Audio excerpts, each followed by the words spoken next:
Two girls, one podcast, and their unsolicited opinions. Plug in your headphones or find a private space because this content is not safe for work. Welcome to On Her Bookshelf. Hello and welcome to another episode of On Her Bookshelf. I'm Julia. I'm Christy. And this week we are actually talking about one of our favourite books of 2023, which is... Butcher and Blackbird. Woo! Can I just say that was the most put together intro we have ever done? I had been thinking about what I was going to say for like 5 minutes, so I fucking hope so. I'm so proud of you. It's only taken 16 episodes, but we are getting there. Yeah, Butcher and Blackbird by Brynne Weaver. Oh, this book, hands down, like one of my favorites that I read in 2023. Same. I'm definitely going to read it again Same. this year because I believe book 2 comes out in July. It's just fantastic. It's so well written. This book definitely discusses topics that aren't for the faint of heart. So trigger warnings, content warnings, all of that fun stuff. We've got eyeballs and eye sockets, amateur surgery, skin ornaments, chainsaws, axes, knives, scalpels, and a lot of other sharp objects. Accidental cannibalism. That's what sold me on this book. I'm like, accidental cannibalism? How do you get accidental cannibalism? And then not so accidental cannibalism. Questionable use of mummified corpse. It's one of my favourite scenes. Lobotomized manservant. Ill-advised use of kitchen implements. I got these straight off Bryne's website as well. So it says, I'm sorry about the cookies and cream ice cream, in brackets, I'm not really. I'm still yet to eat cookies and cream ice cream. I also told my partner about the scene and it's his favourite ice cream flavour and he is still not eating it either. Detailed sex scenes which include, but are not limited to, cock warming, rough sex, praise kink, anal, adult toys, choking, spitting, dom/sub, interactions, genital piercings. We've got references to parental neglect and child abuse, parental loss, not depicted, one parent murdered, one parent passed in childbirth, references to child sexual assault, not in detail, and it's a book about serial killers, so there's some generally messed up murder and chaos. I think that sums it up. So, yeah, look, that's the books. Trigger warnings, content warnings. We're not sure where this podcast is going to go, but there's some of the topics that may come to light. Oh, yeah. Look, when I dived into this book, I wasn't convinced on it at first because how it was pitched to me was it was essentially 2 serial killers and one of them, like, stands out her window while she cooks. And I was like, doesn't really sound like my jam. And I think we'd just finished reading the Mindfuck series.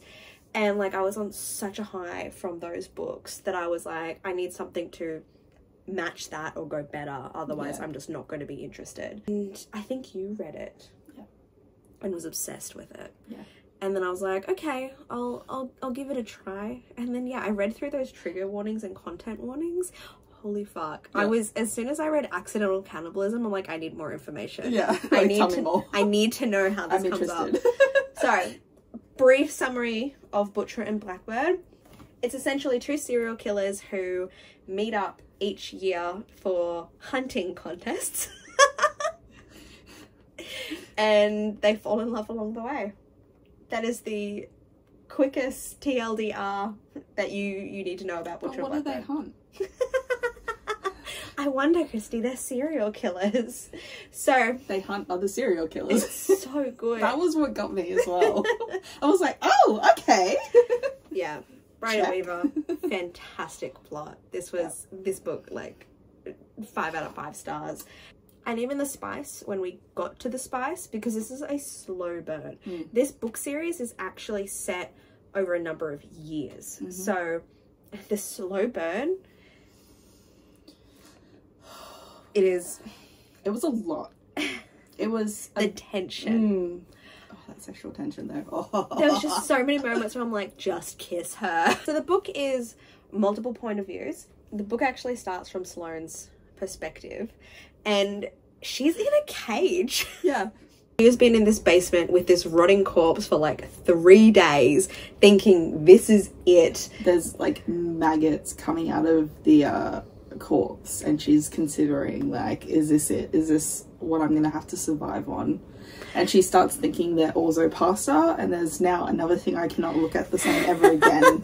Thank you. The dead body. That was someone that she had actually come to kill. It was one of her victims. They nicknamed Sloane as the Orb Weaver because she like murders these people and then strings up bits of like their skin and eyeballs in like this tapestry, and you like later discover in the book that it's actually a map to like where their victims are buried. It's absolutely insane. Cool. Like just the amount of thought that has gone into that concept alone, mind-boggling. So Sloane's in this cage. It's been 3 days with a dead body, and in walks Rowan. Irish accent Rowan. Also serial killer Rowan. Come to murder the person that Sloane beat him to the punch on. Yeah. And that's when we find out he's the Boston Butcher. I'm getting so giddy. I know. Talking about this book. I loved it so much. So they're both notorious serial killers who hunt serial killers. Sloane pretends to not know who Rowan is. And while Rowan is fangirling over this chick, he's just like, you're the Orb Weaver. I've read all about you. Like, I remember this kill in this place that you did. It was fantastic. Like, he is fangirling hardcore. And she's just like, Boston Butcher, I don't know who that is. And he's like listing off all of his nicknames, like, oh, I'm this, I'm this, I'm this. And she's like, doesn't ring a bell. And it strikes his ego so hard. Like, the banter in this book is fantastic. The dialogue is just absolutely on point. It's amazing. And this is like chapter 1. Yeah. Like, I was already on the edge of my seat. Like, who opens a book like that? Yeah. And it captivated me from start to finish. Same. So he ends up getting her out of the cage and asks if she wants to go get lunch. She ends up saying yes. They end up working together to like clean up the scene, and like she has a shower obviously because she's fucking stanky. But like Sloane's super skittish.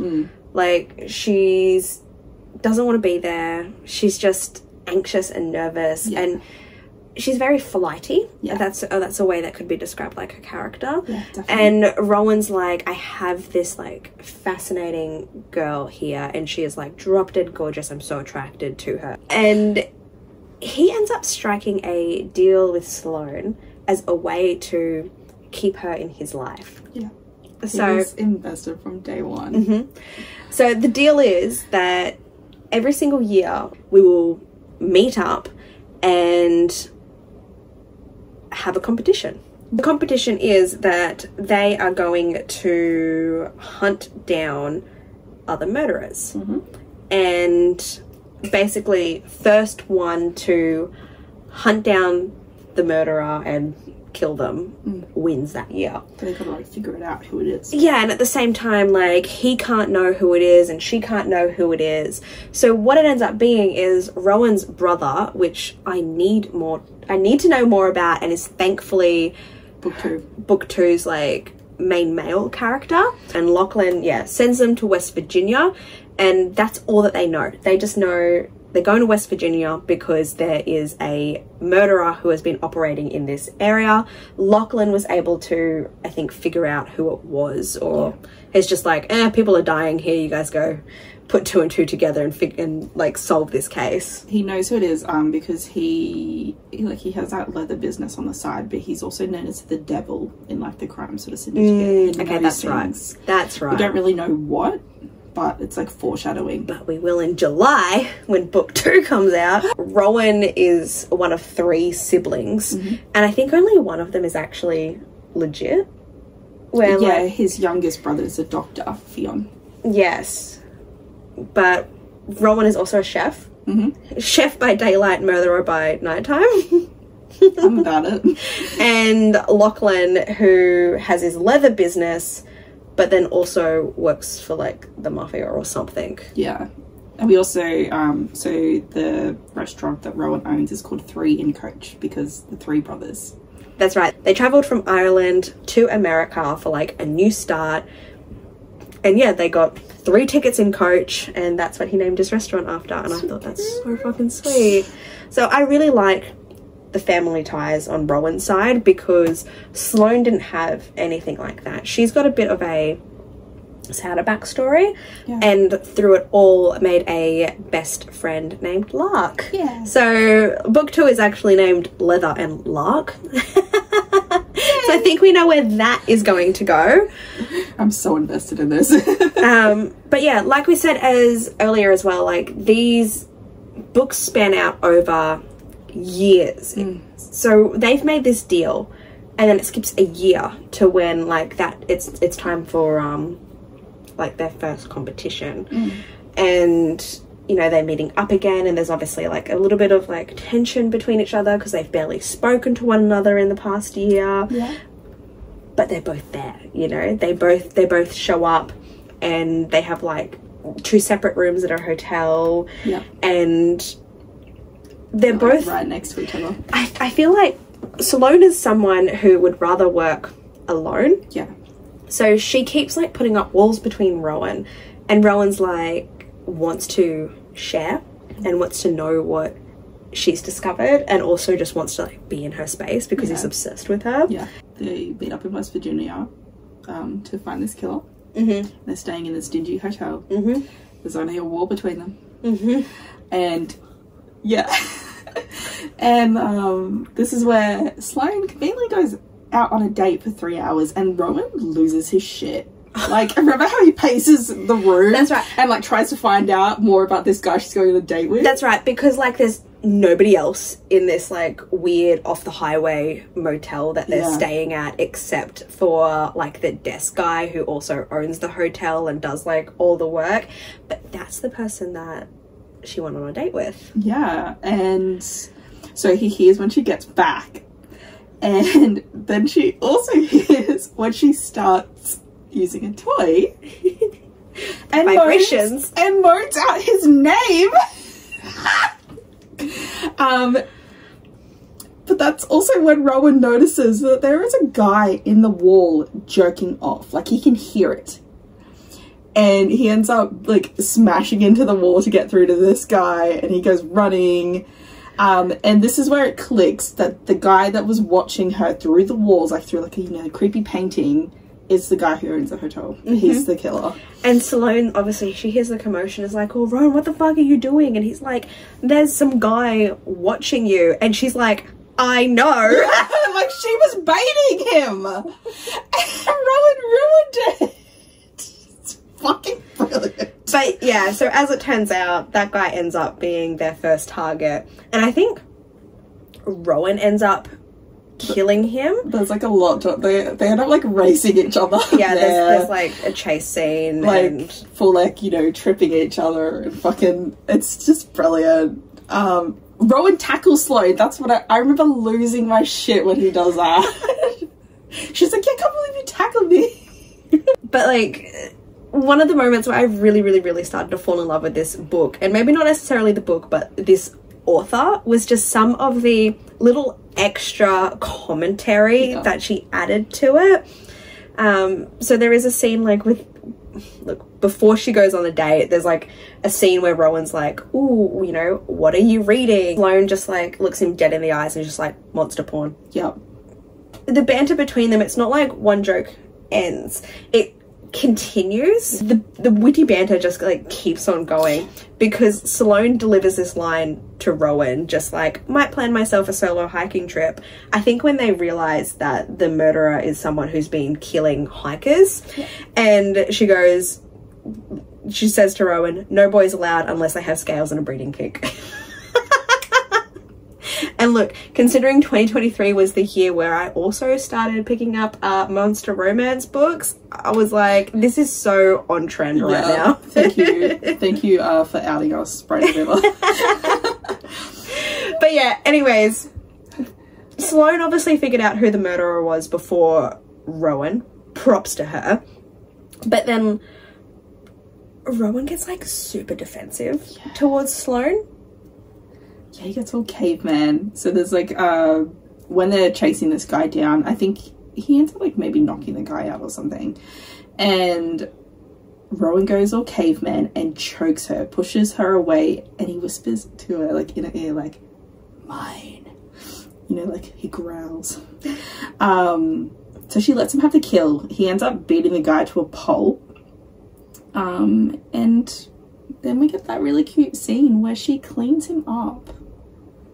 Like they go to like a bathroom or something, and that's right. She cleans up. His hands are like all fucked. Rowan's in like this fucking craze because he got so defensive over Sloane, and she's like needs to bring him down from the kill, and just instead of flying away, she stayed to clean him up, and like the whole time he thinks she's gonna run.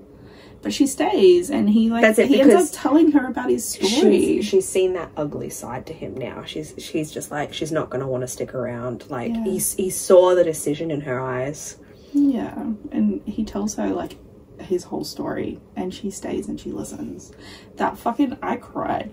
That was so sweet. The chemistry between them. You would think that something would happen between these two characters sooner than what it does. Nope. But something else that I really liked from, I guess, this first competition between them, that's how Sloane gets the cat. Yeah. So the person that they murdered happened to own a cat, and they're just like, what do we do with this cat? And Sloane's just like, well, I'll keep it. Oh, she really has a thing for that, doesn't she? Yeah. Just picking up. I'd never glitch that. She ends up, like, you know, 6 months later, she ends up confiding to her friend Lark about how much she does like Rowan, but she's scared. And Lark tries to, like, convince her into just go for it. Like, that's it, because Lark has so much more confidence than what Sloane does. She then waits 3 months. Like, so 6, but sorry, it's 9 months. It's almost been another year. But, like, this is what we mean why this book goes over a time span of years. It skips forward, but at the same time it doesn't like compromise the story or the plot development at all. So she ends up going to the restaurant in Boston. That's right. And she's so nervous. She's planning her exit like the whole time.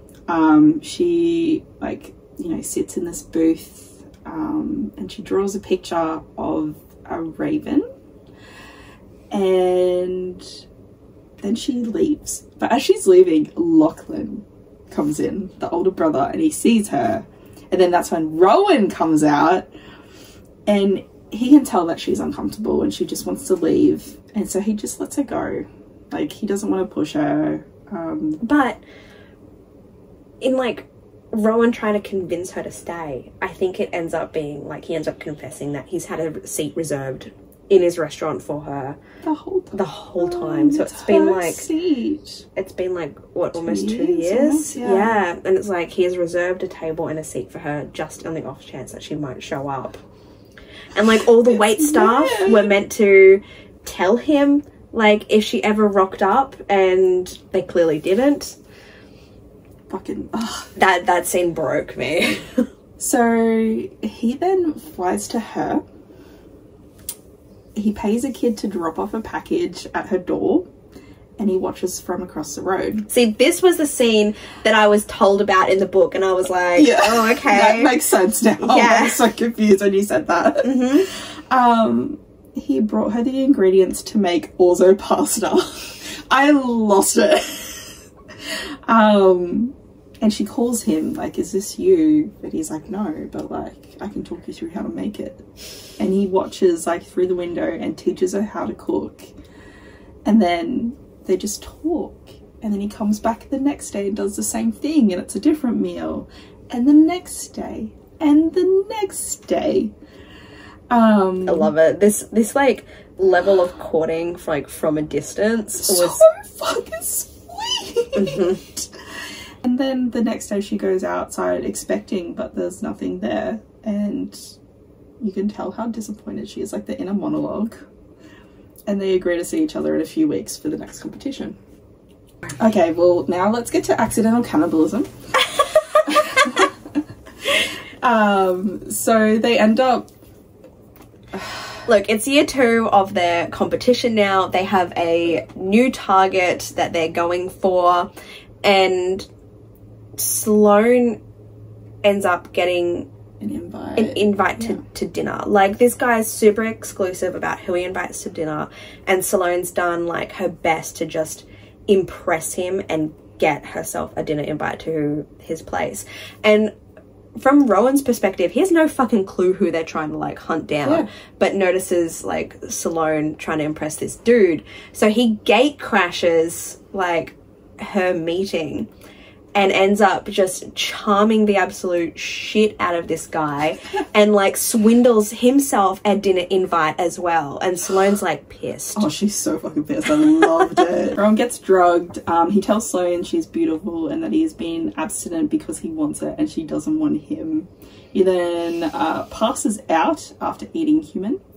And then when he wakes up to Sloane taking out the eyeballs of the dude.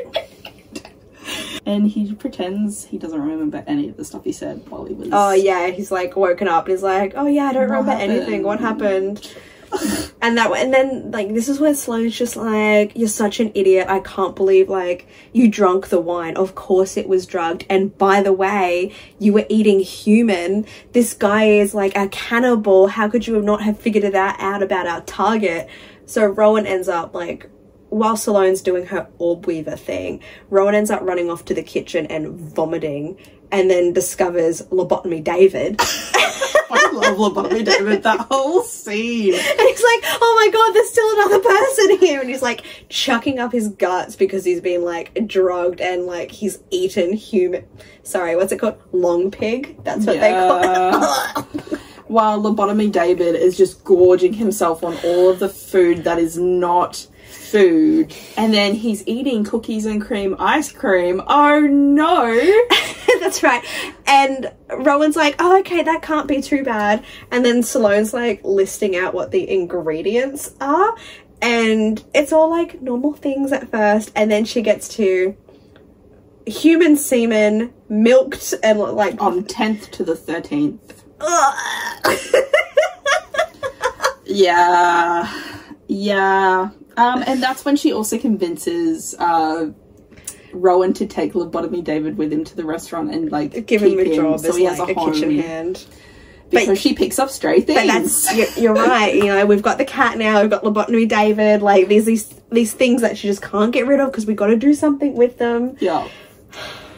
They end up making a deal with that though. Like if he takes Lobotomy David, he wants something in return and he'll collect it at a later date. Oh, that's right. Yeah.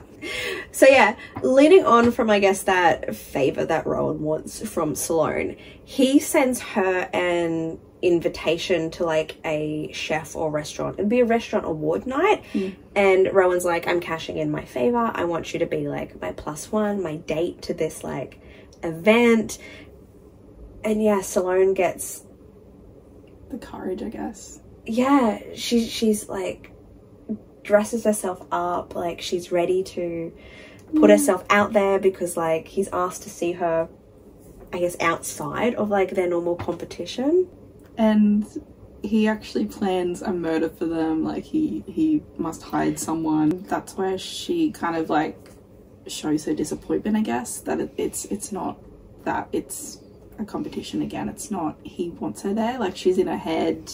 And that's when he kind of clicks and he just looks at her and he goes, you're finally here. Like he clicks that she's not gonna fly away. Like she wants something as well. Like she came here for him. Yeah. And they're about to kiss. And then he gets a phone call saying that his pastry oven in the restaurant exploded. And then he has to leave. Obviously, because his fucking restaurant's on fire. And they agree to meet up in 4 months again. That's it. She ends up leaving. They don't have their kiss. And I'm just like, the tension between them is just like, oh, like, Rowan, you idiot. Like, this is like halfway through the book or something now. Like, this is way past everything. And there's still nothing. It's build up. But yeah, like, I was disappointed in Rowan for not, like, putting 2 and 2 together. You're a fucking idiot. But at the same time, like, it added so much more to the plot. Yeah. So yeah, the book skips forward again. Yeah, 4 months later, they meet up for the competition. Their kill is Harvey Mead. It's like this farm. This guy, like, brutally murders people. He's fucking terrifying. Literally Texas Chainsaw Massacre. Literally. Like, that's the easiest way to describe this guy they're going after. And there's, like, a whole thing, like, I think Rowan gets hit or Sloane gets hit. She ends up getting, like, dumped in, like, the basement with this other chick this guy had been keeping. Yeah, she gets captured. Anyway, long story short, Rowan rescues her. They end up, like, tying Harvey up. They finally fucking kiss! Finally, and it was hot as shit. I literally put down in my notes, their first kiss is fucking everything. Yeah. I'm like, you know, they're in their 3rd year of the competition, and, like, she was just captured and he does everything to rescue her, and it's just like there was this moment of quiet before, like, the chaos of, you know, more murder, and they kiss, and it was just so perfect. It was everything I could have asked for and more. But then, like, my favorite part of the whole book is how they kill Harvey. I laughed the whole time. It's fucking brilliant. So we end up finding out that he had kept his mother. His mother's corpse. Yeah, she's dead. She's just like she's a corpse. She's just bones. He's kept her in this house this whole time. He's got some serious issues. And Sloane ends up getting the body of the corpse, and he's, like, tied up in the chair, and she gets it and, like, starts, like, moving it around like a fucking puppet. And it scares him to death. Literally has a heart attack and dies. I lost it while Rowan is just standing there, like, fucking creeped out. That says a lot. And she's just having the time with this fucking holding this corpse. It's just, I can't. It was just so brilliant. good. It was absolutely brilliant. But yeah, that was, like, the weirdest death. And Rowan obviously goes, all right, well, I think you've won this year. Even though it wasn't an intentional murder, she still killed him through fear. But she's injured. Like, she's really she injured. Like a dislocated shoulder and shit. So Rowan actually insists that she stays with him while she recovers. And Theon, like his youngest brother, lives close by to the area. So they make their way to his place, and there's only one bed. Say less. So we get the one bed trope, and this is where they fuck, right? Yeah. They've We find out so much. Sloane has many piercings. We find out that he got the raven that she drew tattooed on his back. But it was hot. Yeah. This scene when they finally come together, it was just so Daddy hot. Rowan. Daddy fucking Rowan. That, I can't even remember, like, half the shit he says, but he has a mouth on him. Oh, yeah. I need to listen to the audiobook, because do you know who plays? It's Joe Arden. Say less! With Joe Arden with an Irish accent. I will probably die. I will be Harvey Mead in this situation. I will fucking die. So, yeah, they finally bang, and it was everything. Like, I thought the first kiss was great, but this was, and yeah, afterwards, she goes home, she packs up her life, and she goes to stay and live with Rowan for a little bit while she recovers. This is where Rowan actually confesses to her that he has a second restaurant in the works, and he takes her to the restaurant, and it is titled Butcher and Blackbird, which is their nicknames for one another. So Rowan is Butcher, and he nicknamed her Blackbird. He knows her well enough that he picked exactly which table would be her favorite in the entire restaurant. Yeah. And so she can plan her escape. Like, it's right in the middle. You can see all exits, all point of views. And yeah, the drawing that she did the first time she came to his restaurant, he got it painted as a mural on the wall. Sloane blurts out that she loves him, and he confesses that he loves her. He eats her out on the table. And then I've got in brackets, nice. Perfect. Good job, Rowan. Good job. Perfect. Not very like sanitary for a restaurant. It's fine. It hasn't opened yet. I wouldn't eat off that table. It's her table. But nobody else is sitting there. That's true. They're living together now. Everything's great. Things seem perfect. And Bryony Weaver's writing style for this next scene, I was just getting so much anxiety. It was intense. Like, one of my notes I wrote down was like, I don't know what it was about the build-up of the scene, but I was just getting anxiety around it. Maybe, like, I knew I didn't have a lot of pages left. Maybe, I don't know what it was that I was, like, waiting for, because obviously there is always something that a book works towards in its plot. And I wasn't able to pinpoint what exactly it was in this one. What was going to happen? What was going to go wrong? That's exactly it. Like, what was going to go wrong? Like, everything was perfect. I'm like, like, when's the shoe drop? That's exactly it. But things had been fucking up at 3 and Coach for a little while now.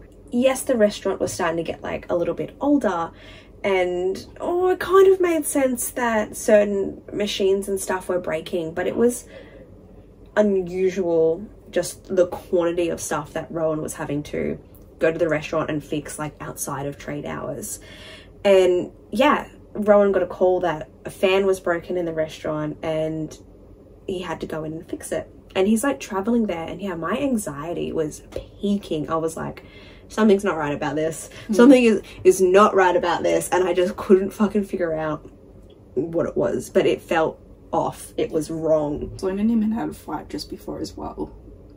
Like a little fight, like a little tiff sort of thing. Oh. And they had agreed to, like, discuss, like, to meet up and exceptionally clear the air at 4 at the restaurant. That's right. Rowan gets to the restaurant. He begins fixing the fan. Lobotomy David's there, just, like, sitting in a corner, like he's in like going fetal or something. Like he's mentally having a moment. Yeah. But Rowan doesn't bat an eye at him because this is normal. Rowan's just doing his thing. He's fixing the fan, and then he hears like the click of a gun. Yeah, and he doesn't know who it is though. Like pressed to the back of his head. And yeah, absolutely no clue who it could be. And the intruder says that he will kill Sloane unless Rowan gets rid of her, because like she's like knocking on the door or something, or he knows that she's coming, but he doesn't know who it is because obviously he doesn't know the voice. Yeah. When she does arrive, Rowan starts kind of acting weird, but she doesn't really know why. And he like says things like she's unlovable. He just picks at all the things he knows would get her, and that I think I was ready to cry alongside Sloane at that stage.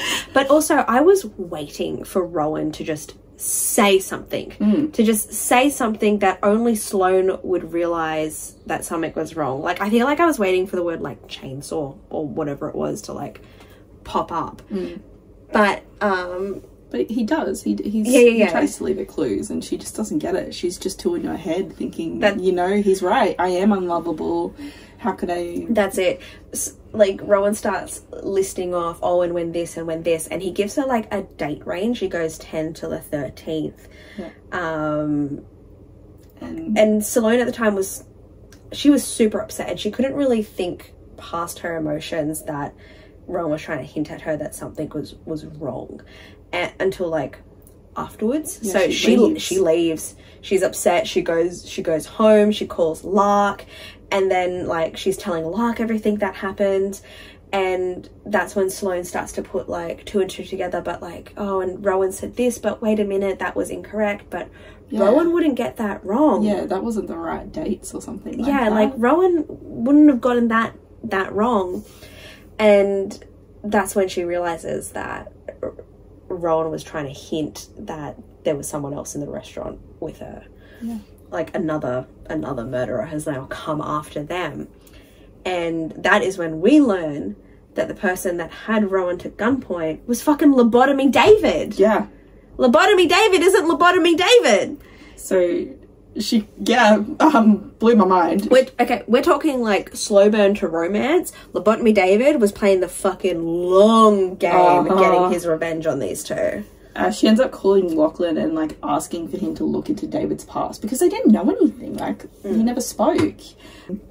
Meanwhile, David is fucking torturing and eating Rowan. Like he's got a mandolin and he's like cutting up, like slicing at his skin. Like I can't even look at mandolins the same. He ends up getting there in time. And I think the whole time he was pining for her, David was pining for her. Oh, that's right. Because so obsessed with her. Sloane was so sweet to David, and like David only got that job because of Sloane, and David obviously goes after Rowan because he wants Sloane to herself. But David, like when I was talking about the long game before, he just wasn't a chef or a cook for the murderer in year 2. He was actually another murderer that had gone to that original guy and just like, hey, I figured out that around like this time each year, our serial killers are, you know, were being like tracked down and hunted. And Lobotomy David had figured it out that, you know, there were these people that were coming after them around that time. And he's just like, I'm also in the area. Maybe we should stick together to have each other's backs. And, yeah, he played the role of just a humble servant. That's been lobotomized. That had been, lobotomized. When he hadn't. And and Rowan and Sloane had just taken everything at face value. Yeah. Literally, he was just biding his time. It was all a plot. Till he could kill Rowan and either make Sloane his or eat her. He hadn't decided.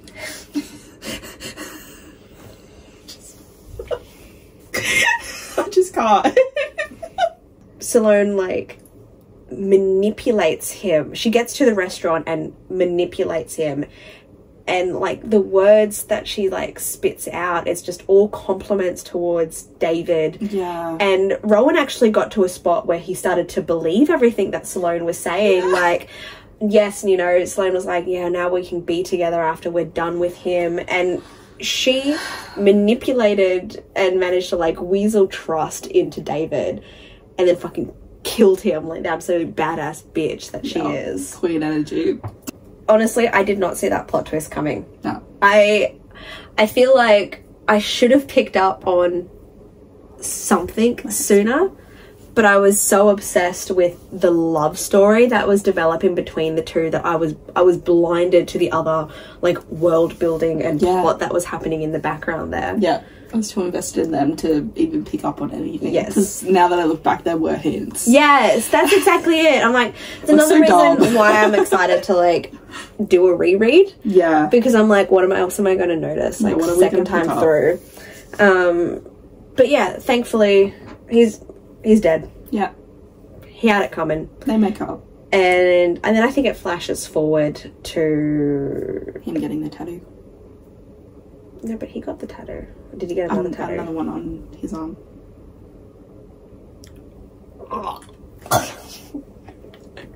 Yeah, it flashes forward to him going and getting a tattoo that Sloane had designed for him. He doesn't know what it is. It's like a surprise. And it's on his arm to cover up where David had been eating. So they continue their game. It skipped forward to, like, their next murder when they're trying to, like, hunt somebody down. Sloane actually wins this time because she's carved out, like, the dude's eyes and whatnot. Yes. But Rowan actually proposes to her in this moment. Yeah. Because he's gone and put like a ring in the guy's eye socket. Oh my god, yes! I forgot about that. He literally proposed to her using an eye socket. And like normally I'm just like, oh, I don't really care when romances end in like proposals and stuff. But I'm like, this was just on brand. He would if he could. This was so on brand for them. And look, it was a perfect ending to the story. Yeah. But yeah, Brynne Weaver, absolutely fantastic job. 5 out of 5 stars for Butcher and Blackbird. Oh, hands down. Super excited to see where the story goes next for Leather and Lark. Yes. Do you have like any predictions?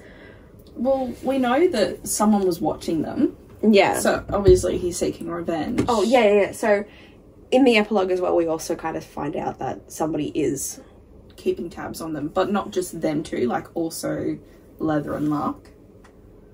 Lachlan. Yeah.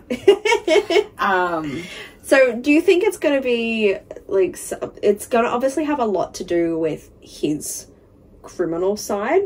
Something's obviously going to bloom. I feel like it's going to be like an enemies to lovers.